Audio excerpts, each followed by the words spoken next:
The amazing phenomenon of war. Is there another war machine on Earth, surrounded by such contradictory fame and such a terrible price? Today, we will dive into the most controversial part of the history of the Second World War, where the legend of the T-34 tank is confronted with merciless statistics and shocking memories. If you are really interested in the unvarnished historical truth, please write your opinion or question in the comments after watching, and don't forget to subscribe to our channel. We're talking about the T-34. He is known on all continents. He has become an indestructible symbol of the great victory.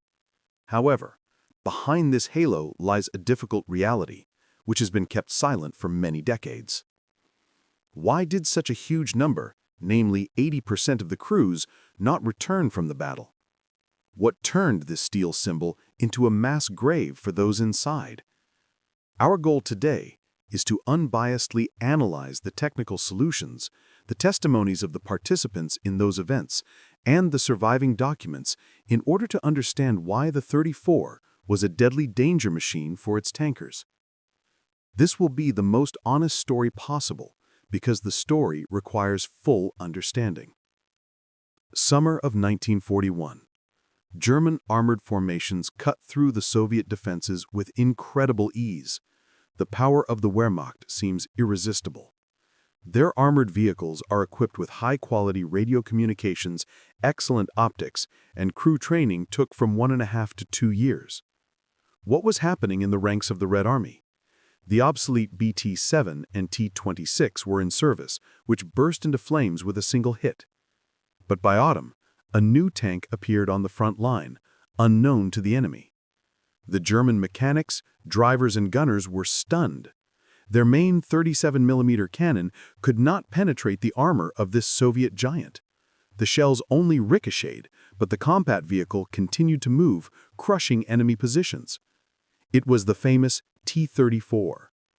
General Guderian, who was at the origin of the German armored doctrine, later admitted in his notes that the appearance of the 34 was an unexpected and extremely unpleasant surprise for him.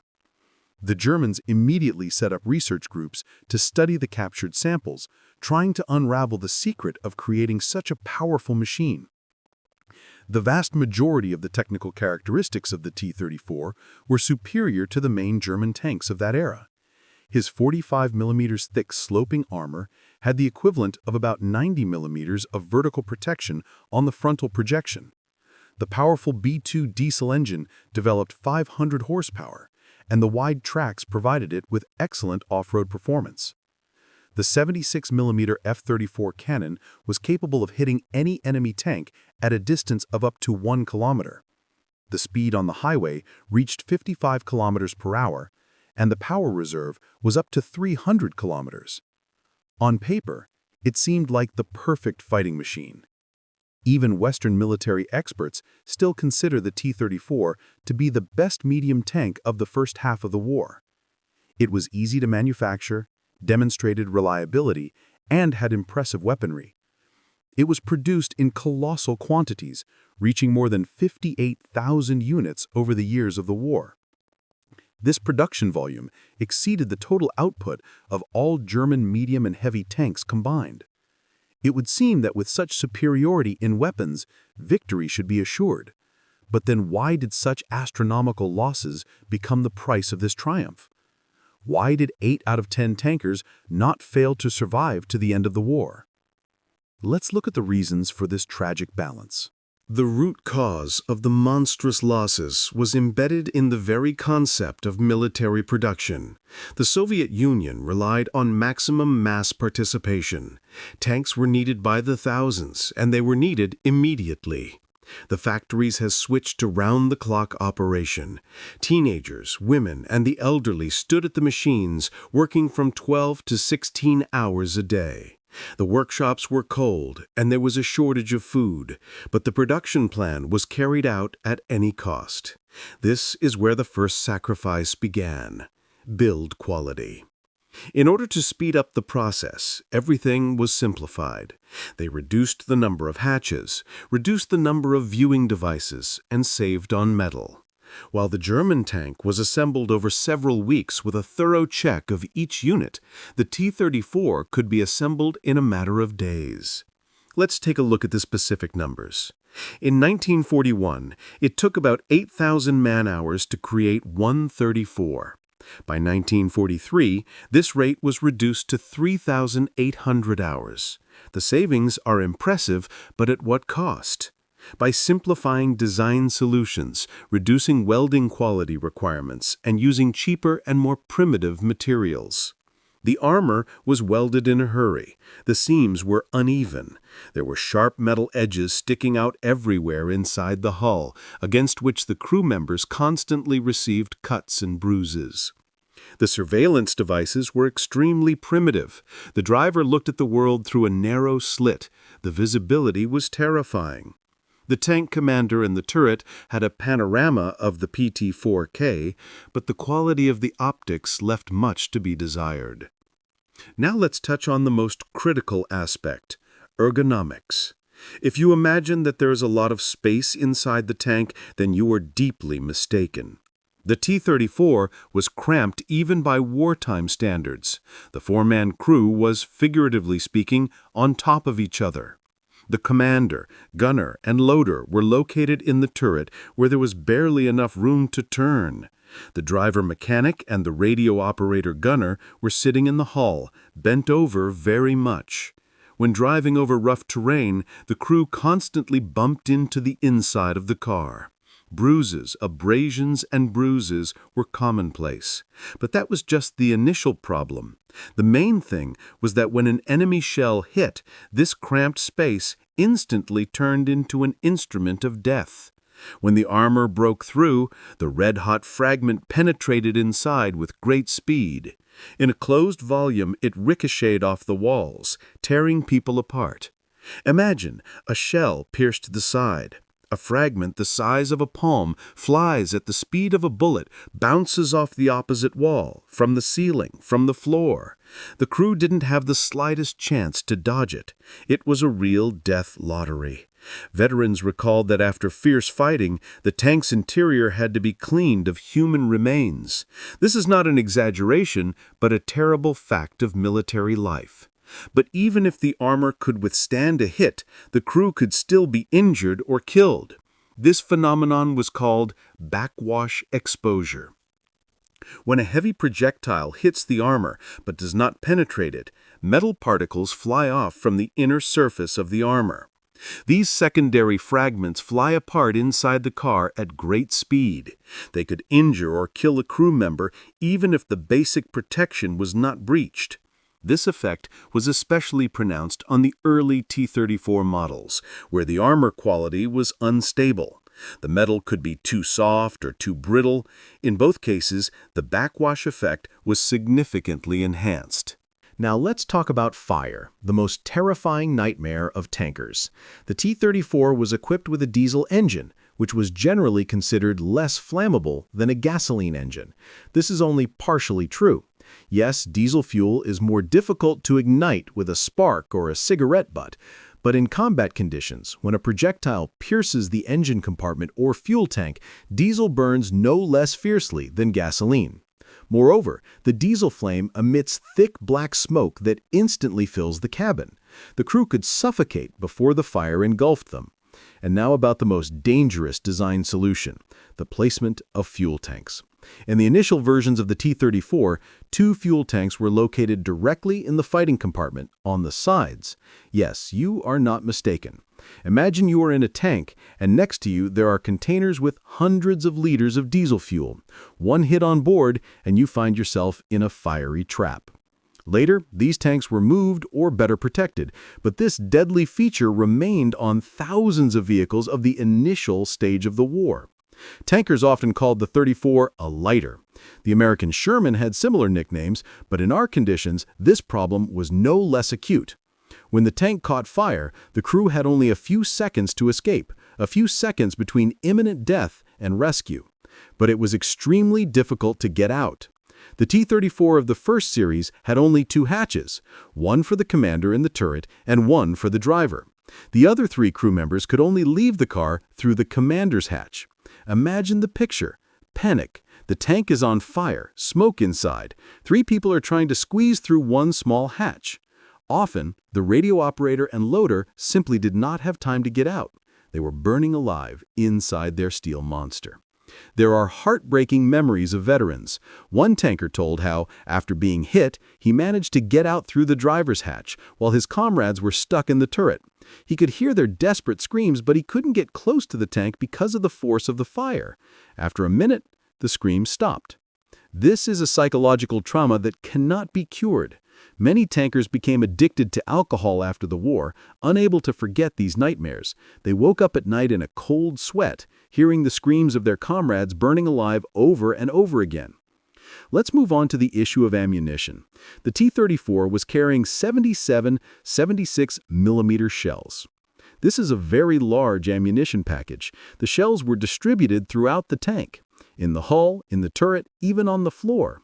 If an enemy shell hit the firing line, an explosion of such power occurred that the tank was literally torn to pieces. The tower was thrown up tens of meters. The crew had absolutely no chance of survival. Wehrmacht veterans recalled how, after a successful hit, a Soviet tank took off into the air in a column of flame. It was a sure sign of detonation of the ammunition. The Germans quickly discovered this vulnerability and sought to aim precisely at the places where the shells were located. An experienced German gunner knew that hitting a specific point on the side or stern guarantees an explosion of the tank. And they did. Their optical instruments were better, their training was higher, and their combat tactics were more thoughtful. German anti-tank guns of 75 and 88mm caliber were particularly effective. They punched through the T-34 at a distance of more than 1 kilometer. The Soviet tank often didn't even have time to detect the enemy as it was already shot down. Now about the most tragic issue, crew training. By the beginning of the war, many Soviet tank schools had been destroyed or evacuated. Experienced tankers died in the first months of the fighting. Those who knew the enemy well and knew how to fight died in 1941 and 1942 years. New recruits came to take their place. Their training lasted from several weeks to several months. It was catastrophically small. The German tanker studied from 1.5 to 2 years. He knew his car thoroughly, knew how to maneuver, shoot, and interact with his comrades. A Soviet novice often barely had time to learn how to start a tank and shoot at stationary targets. There were cases when crews went to the front after spending only a few hours inside the car. They did not know the specifics of control, did not know how to fix simple malfunctions, and did not know the tactics of tank combat. It was tantamount to a death sentence. The average life expectancy of a tank crew in conditions of intense combat operations was about 6 combat exits. After that, the car was usually hit and the crew was seriously injured or killed. These are average numbers. The actual reality was often even more terrifying. Imagine a 19-year-old guy. Yesterday he worked in agriculture, today he is called up. A month later he sits in a tank and goes to the front line. He does not know how to properly use the folds of the terrain, how to choose an advantageous position, how to detect an enemy ambush. He only executes the command, "Go ahead."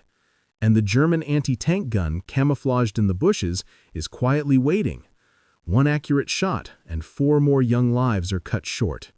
7 days later, a new crew will be put on the same car, and the tragedy will happen again.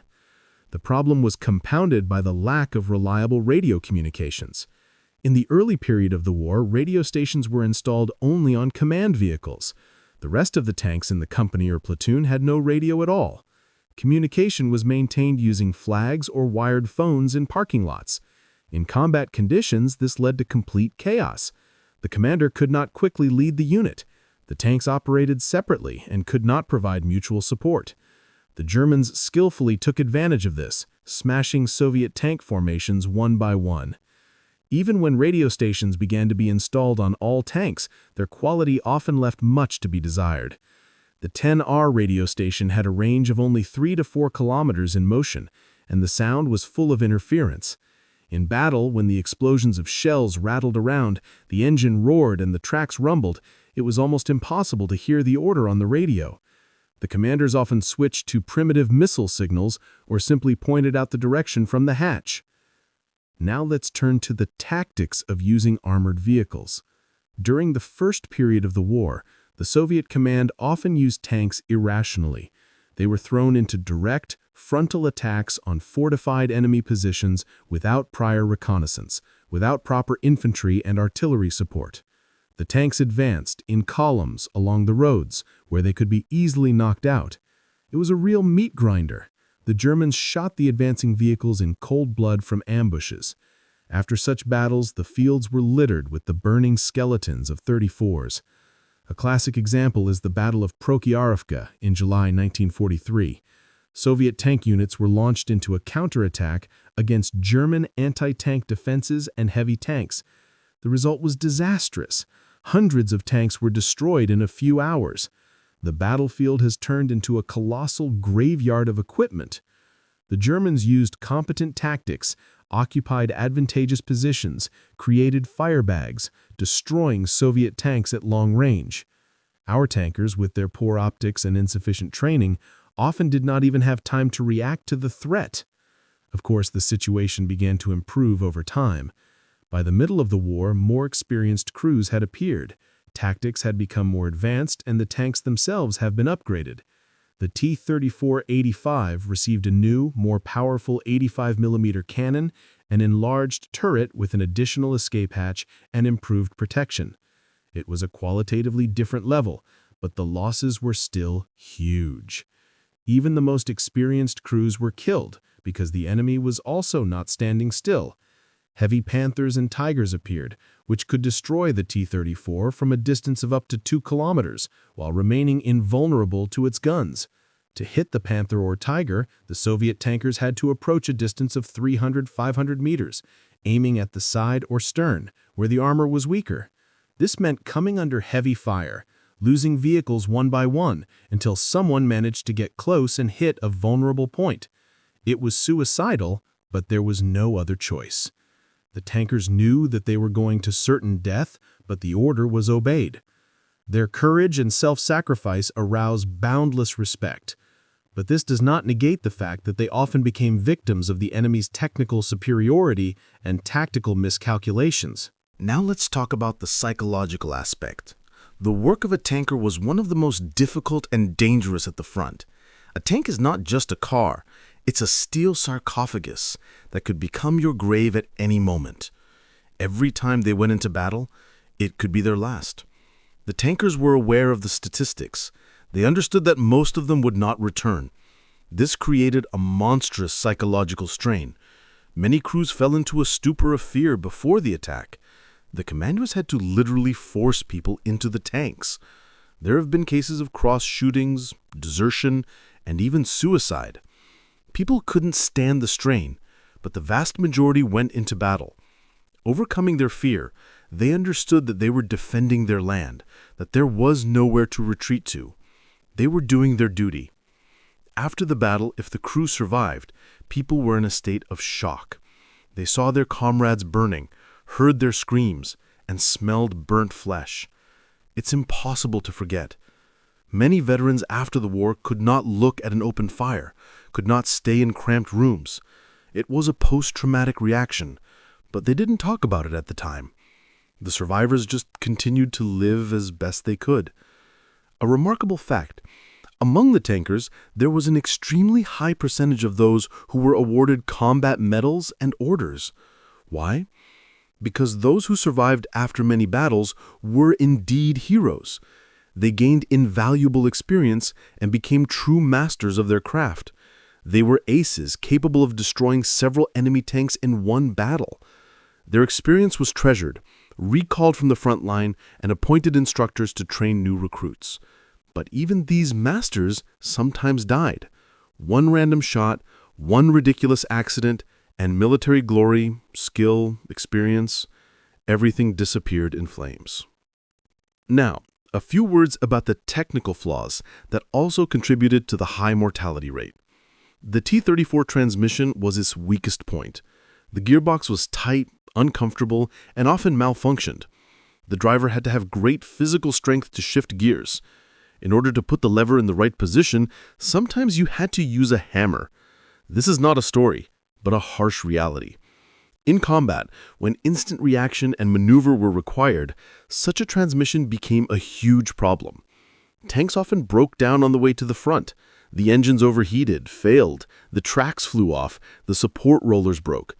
The repair units could not handle the maintenance of such a large number of vehicles. Tanks were thrown on the roadsides and blown up so that the enemy would not get them. Losses from technical failures sometimes exceeded combat losses. It was a real disaster. The industry was chasing quantity, unable to provide sufficient reliability and quality. Another problem is the acute shortage of spare parts. Frontline repair crews worked wonders restoring tanks from improvised materials, but often there just weren't the necessary details. The tank could be idle for weeks, waiting for spare parts.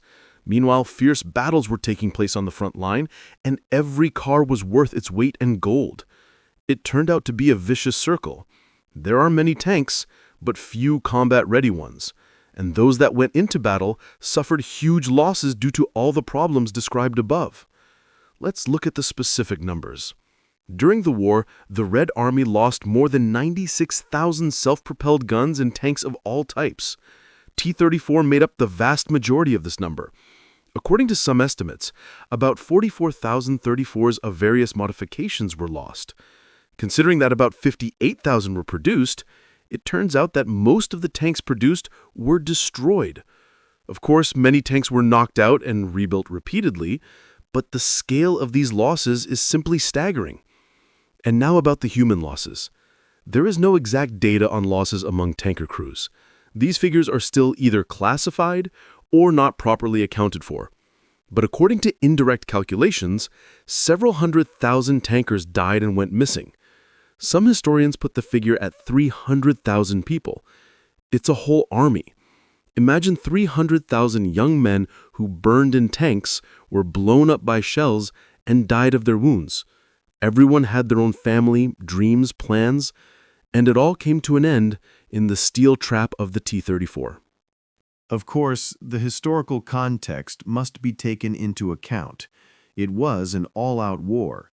The very existence of the state was at stake. The Soviet Union simply could not afford long periods of crew training, or careful design, or high-quality tank assembly. Thousands of combat vehicles were needed immediately. There was no alternative. In the initial period of the war, Germany had the advantage of better-trained troops, more advanced equipment, and proven tactics. The Soviet Union had to compensate for this with an overwhelming amount. And this strategy worked. But at what cost? Interestingly, the Germans themselves respected the T-34. They considered him a very serious opponent, respected his armor protection and firepower. When developing the Panther, German designers largely borrowed solutions from the T-34, sloping armor, powerful cannon, and good mobility.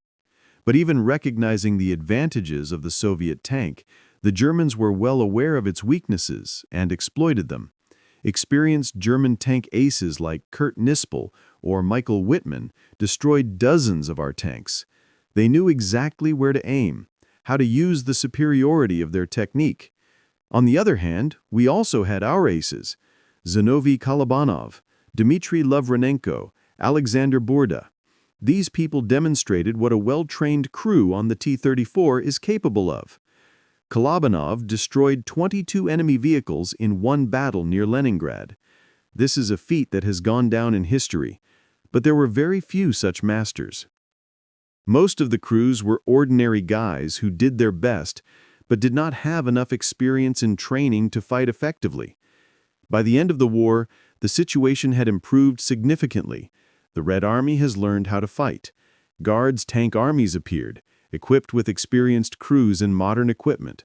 Tactics have become more flexible. Cooperation with other branches of the armed forces has improved. The T-34-85 was a formidable weapon in the right hands. Soviet armored formations smashed the German defenses with the same ease with which the Germans smashed ours in 1941. But the path to this was paved with the ashes and bones of hundreds of thousands of tankers. It is important to understand that by talking about these huge losses, we are in no way belittling the feat of the Soviet tankers. On the contrary, we emphasize the high price they had to pay for their victory. They went into battle knowing that their chances of survival were minimal. They saw their comrades burning, but they continued to do their duty. This is true, genuine heroism, which requires our respect and memory. However, the historical truth must be complete. It is unacceptable to talk only about glory and triumphs, glossing over the terrible, bloody underside of the war. Why has this topic been taboo for so long? Because in Soviet times, any criticism of military equipment or tactics was equated to anti-Soviet propaganda. It was impossible to admit that our legendary tank had such serious shortcomings. It was impossible to say that the losses were so great. This undermined the official version of history, in which Soviet weapons were the best, and victory was achieved with little blood. Veterans who tried to tell the truth faced harassment or misunderstanding.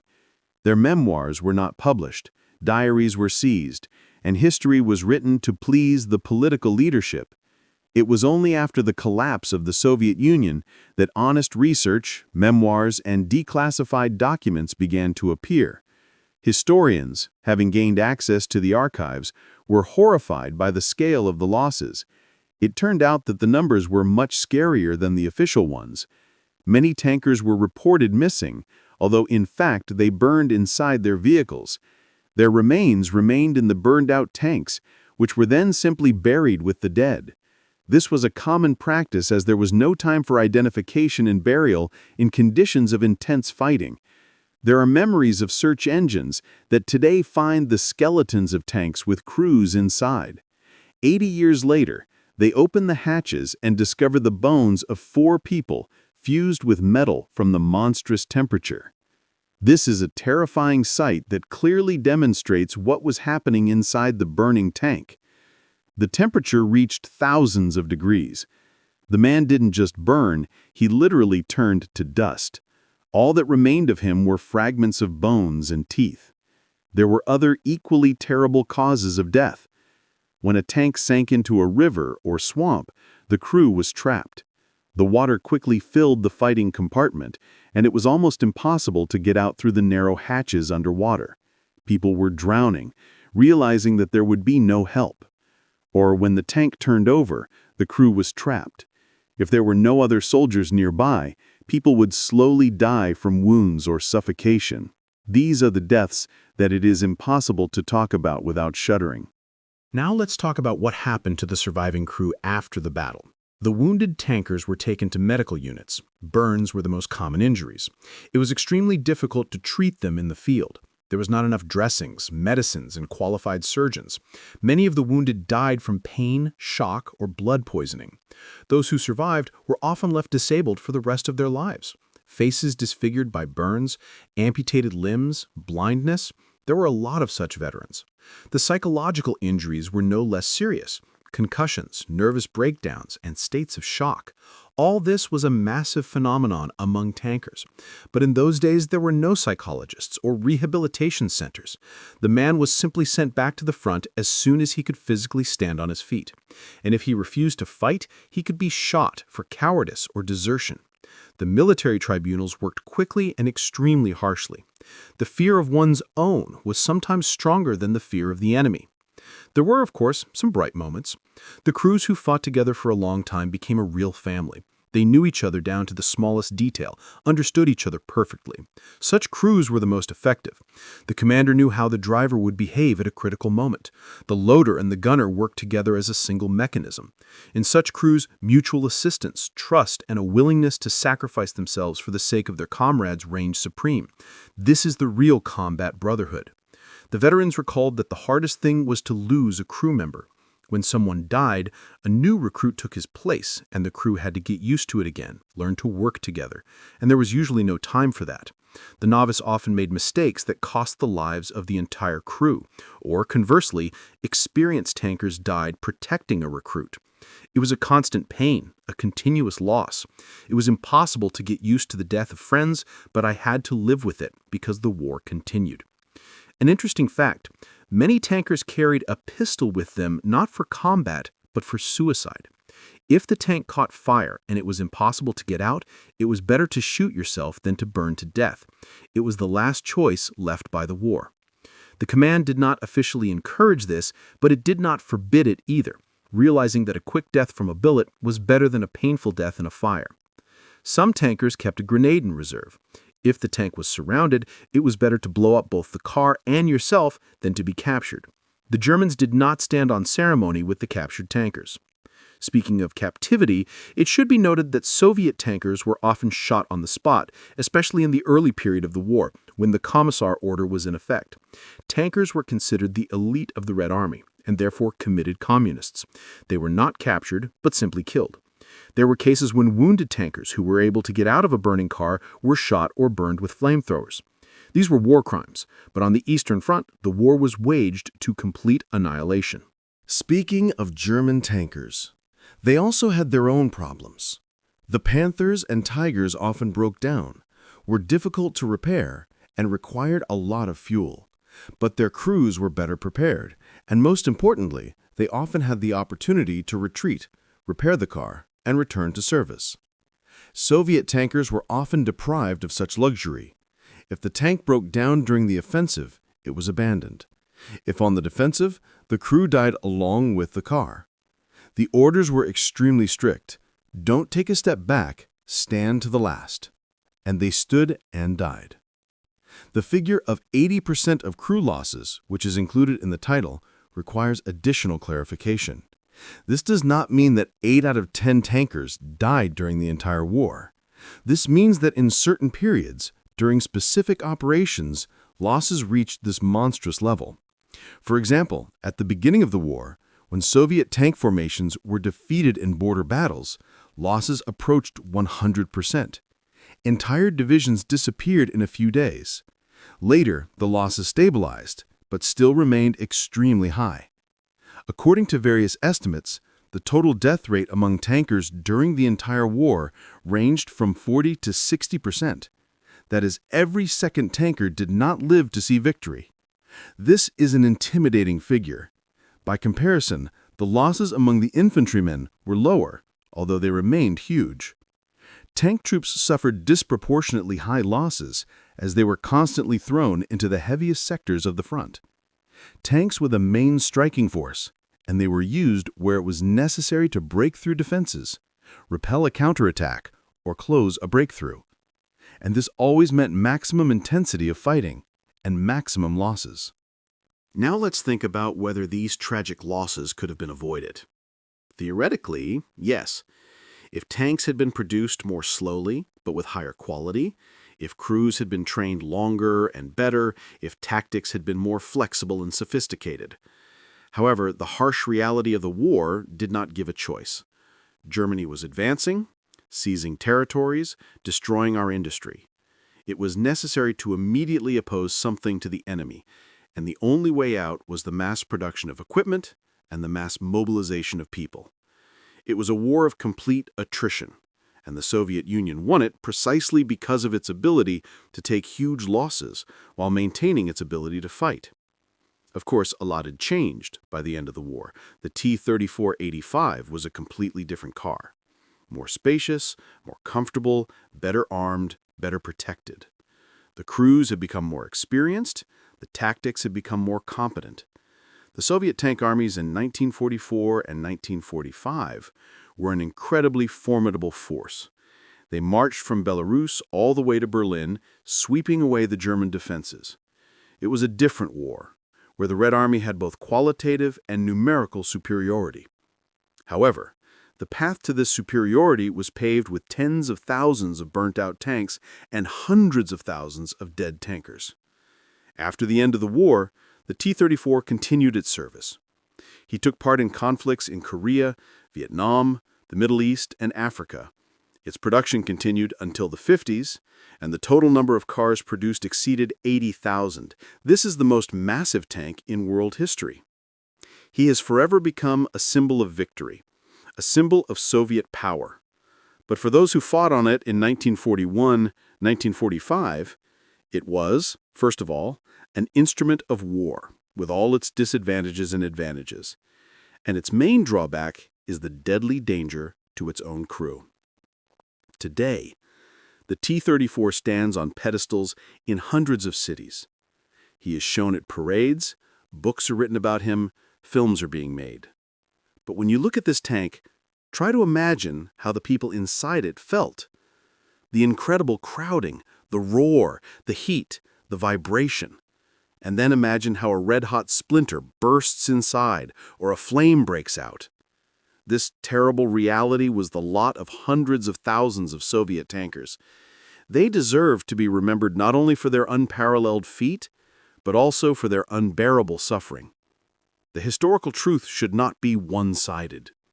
Yes, the T-34 was an outstanding tank. Yes, the Soviet tankers performed an incredible feat, defeating the most powerful army in the world. But this should not make us forget about the real price of victory. Every burnt-out tank means 4 human lives. Each loss figure represents someone's father, brother, son, or husband. People who had dreams and hopes, who just wanted to live, raise children, and love. The war took everything from them, and it is our duty to remember this. Many veterans tried not to think about tanks after the war. Someone got drunk, someone committed suicide, unable to live with those memories. Others remained silent all their lives, not telling even their closest ones about what they had experienced. Because it's impossible to convey it in simple words. You should have sat in that iron coffin yourself, smelled death, seen your comrades turn to ashes. Only someone who has been through this can truly understand. All we can do is remember, listen, and be grateful to them. The T-34 became a victim of Soviet and German propaganda. The German side often praised the T-34 in order to explain their defeats. If the T-34 was as good as the propaganda made it out to be, then the T-34 should have led the USSR to great victories, or at least to a turning point at the front already in 1941-1942. Instead, we see in this period the opposite results of the activities of Soviet tank formations. In 1943-1945, the T-34 was already obsolete, and the Germans began using updated Tigers and Panthers. The best tank of World War II suffered terrible losses against German armored vehicles, and even the updated version of the T-34-85 could not bridge the gap. The losses during the war amounted to almost 45,000 T-34 tanks. The total losses of the Soviet armored forces in 1941-1945 amounted to 96,600 armored vehicles. This is not a typo. Almost 100,000. For comparison, Germany lost 23,802 armored vehicles in the East. So the reason for the high losses of the best tank of the Second World War was not only the low military skill of our tankers, especially in the first period of the war, but also technical problems with the tank. All this led to the fact that, on average, each tank made only 5 attacks before burning out from enemy armor-piercing shells, and very often the entire crew did not have time to evacuate from a cramped tank. And this only confirms the idea of what heroic efforts the victory was achieved. When foreigners talk about the low quality of the T-34 tank, they forget that many of the tank's parts were made by women and teenagers, which was not the case in Germany or the United States. All our people stood up to defend the fatherland from invaders and occupiers who wanted to physically destroy the Slavic peoples, primarily the Soviet people. In conclusion, it should be said that talking about the technical shortcomings of the T-34 and the colossal losses of the crews is not an attempt to denigrate Soviet military equipment or belittle the feat of the tankers. On the contrary, it is an attempt to show the true price of triumph. The Soviet Union was able to win the war not because of the perfection of its weapons, but because its people were ready to go into battle with these weapons, despite all its shortcomings. This is exactly what true heroism is, to realize that there is almost no chance but to continue to fulfill your duty. The tankers of that war were not reckless daredevils devoid of fear. They were just ordinary people who suffered were afraid, but continued to fight. They saw their comrades die, but they got into the tank the next day. They were aware of the loss statistics, but they went on the attack. It was such people who won. Not guns or bombers, but people, their will, their courage, and their willingness to sacrifice themselves for a common victory. When we remember the T-34, we must remember both sides of this coin. Yes, it was a revolutionary machine for its time, but 81.8% of the T-34 produced were destroyed or lost, which makes this tank the epitome of strategic expenditure and the willingness of totalitarian states to neglect losses in people and materials until the goal is achieved. This is a harsh but necessary part of the historical truth. If you have watched up to this point, please share this video with your friends and rate our work.